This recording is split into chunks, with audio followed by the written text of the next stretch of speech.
voulais savoir, juste avant le début du match, qu'est-ce que tu as ressenti à ce moment-là? Est-ce qu'il y avait une pression particulière? Parce que bon, c'est quand même c'est pas n'importe quel match, c'est la première fois que tu t'entraînais à ce niveau-là. Et comment on vit ça, ces moments d'émotion juste avant? Non, c'est dur, il y a la pression, on va pas se mentir. Hein. Toute la journée a été très longue. La journée a été très longue, j'ai pas réussi à faire ma sieste quotidienne parce que j'étais en train de réfléchir à tous les scénarios qui peuvent arriver si on marque vite, si on encaisse un but rapidement, si on n'arrive pas à se mettre en place tactiquement. J'étais en train d'anticiper tous les scénarios qui pouvaient arriver dans le match, donc oui, ça a été une journée difficile. Après, vous dire que j'avais pas la pression, ce serait vous mentir. Bien sûr que la pression elle est là déjà, la pression naturelle d'un huitième de finale de CAN contre le Sénégal, qui est le tenant du titre et qui est parmi les favoris, oui, ça met la pression, mais c'est une pression positive, c'est une pression que j'aime finalement, parce que je suis un compétiteur et à la fin, c'est ce qui nous permet de nous transcender.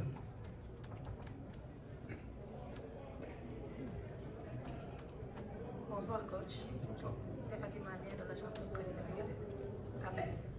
Coach, est-ce que le fait d'avoir gagné le Sénégal champion d'Afrique en titre vous permet d'espérer pour le titre continental? Moi, depuis lundi dernier et la défaite contre la Guinée équatoriale 4-0,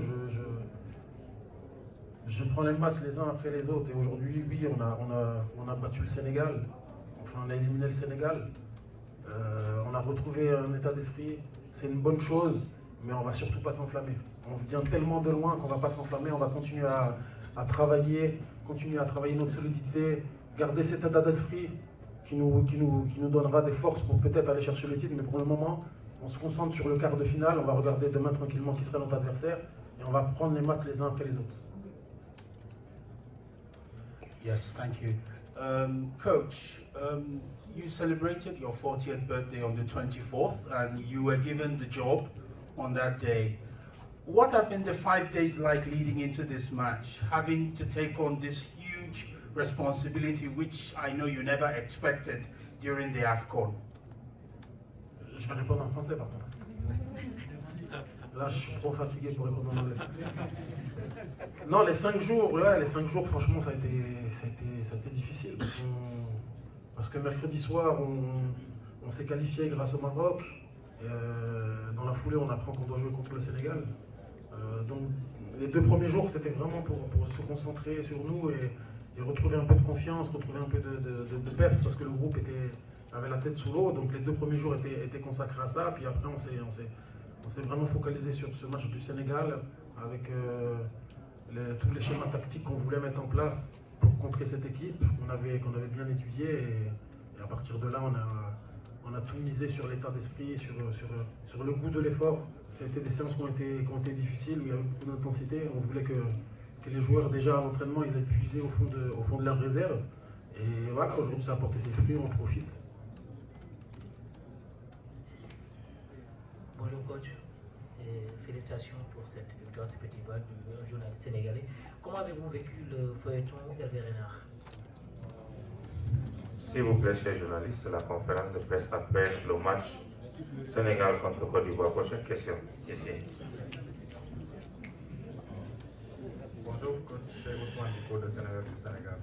Coach, après avoir pris le but très tôt, quel a été votre discours et les choix tactiques pour surprendre cette équipe du Sénégal? Déjà avant le match, je leur avais dit contre une équipe comme le Sénégal, il peut tout se passer. On peut prendre un but très très vite, comme on peut marquer très très vite, mais surtout ne rien changer, ne pas s'affoler, ne pas paniquer, ne rien changer au plan qui était là depuis le départ, que quoi qu'il arrive, on aurait du temps.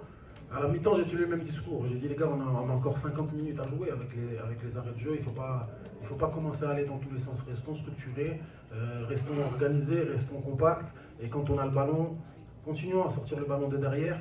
Je leur ai juste demandé d'être un peu plus méchant offensivement, d'apporter plus de danger dans le dos de la défense sénégalaise, parce que je savais qu'ils n'aimaient pas trop défendre en courant vers leur but. Mais non, le discours il a été de pas s'affoler, de pas paniquer, de garder nos principes qu'on a mis en place depuis jeudi, et que quoi qu'il arrive, on allait être récompensé.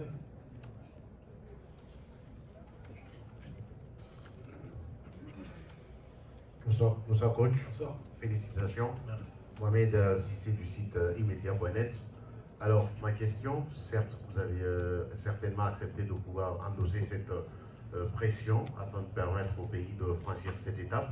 Alors, dites-nous, comment vous êtes parvenu plutôt à avoir cet électrochoc au sein d'une équipe qui sort d'une déculottée face à la Guinée équatoriale? Comme je l'avais dit en conférence de presse d'avant-match, c'est un groupe que je connais, hein, parce que ça fait 1 an et demi que je le côtoie.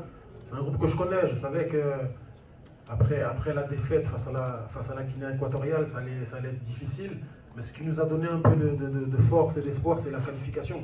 Même si c'était grâce au Maroc, ça nous a redonné un peu de confiance, un peu de joie. Après, il fallait qu'on se redonne confiance. Et pour se donner confiance, il faut retrouver les bases du football. C'est-à-dire quand vous voulez gagner un match, déjà défensivement, il faut être ensemble, il faut être structuré. Donc on a vraiment insisté sur cet aspect tactique-là. On voulait vraiment reformer ce bloc qui avait fait défaut contre la Guinée équatoriale. Et on savait très bien qu'avec la qualité de joueurs qu'on a, quoi qu'il arrive, si on était en place, et si on ne prenait pas de but, et si on ne concédait pas trop d'occasions, on savait que tôt ou tard on allait s'en procurer et qu'on pouvait marquer. Merci beaucoup, coach. Merci, chers journalistes. On continue à la zone mixte. Merci, bonne soirée. Bravo.